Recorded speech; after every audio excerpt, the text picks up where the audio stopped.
Aziz kitobxonlar va kitobsevar xalqimiz, mana bugun biz kitobxonlik haftaligining 2-kuniga yetib keldik. Bugungi tadbirimiz, bugungi kitobxonlik haftaligimizning mavzusi ertaklar olamiga sayohat.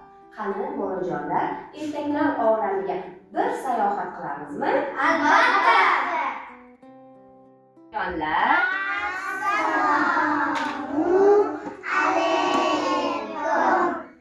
Alaykum assalom, o'zimni aqlli bolajonlar. Bugun sizlarga Ohangaron shahar axborot kutubxona markazidan sizlar uchun kitob o'qishga keldik. Bizning kutubxonada o'zi ertak aytib beradigan kitoblarimiz bor. Hamma jim o'tirsa, ushbu ertakni eshitadi. Eshitamizmi? Shovqin solmaymiz. Chiroyli bo'lib eshitamiz. Zamonda chol bilan kampir bo'lgan ekan.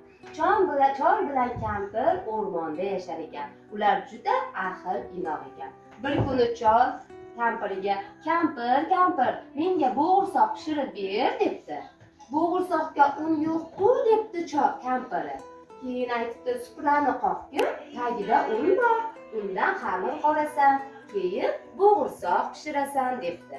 Keyin aytibdi kampir, mayli chol, hozir ko'raychi deb turib, suprani qoqdi. Haqiqatdan ham tagida ko'chada o'ynab yursa, oyjonni oldiga chaqirib, qizalog'im debdi. Mana bu shirin bo'lchkalarni uyingizga tashib keling debdi. Xo'p debdi. Hozir men senga yo'lni ko'rsatib yuboraman debdi.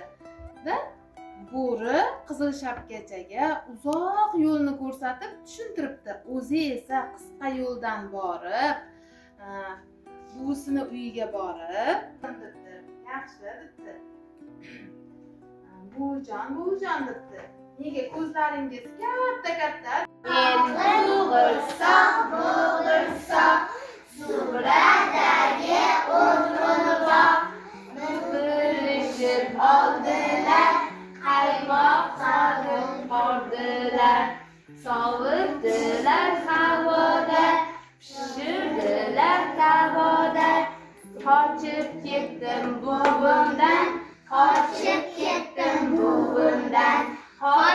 ketdim ayiqdan, qochib ketdim bo'ridan. Sendan qochish hech gapmas deb dumalab quyondan ham qochdi.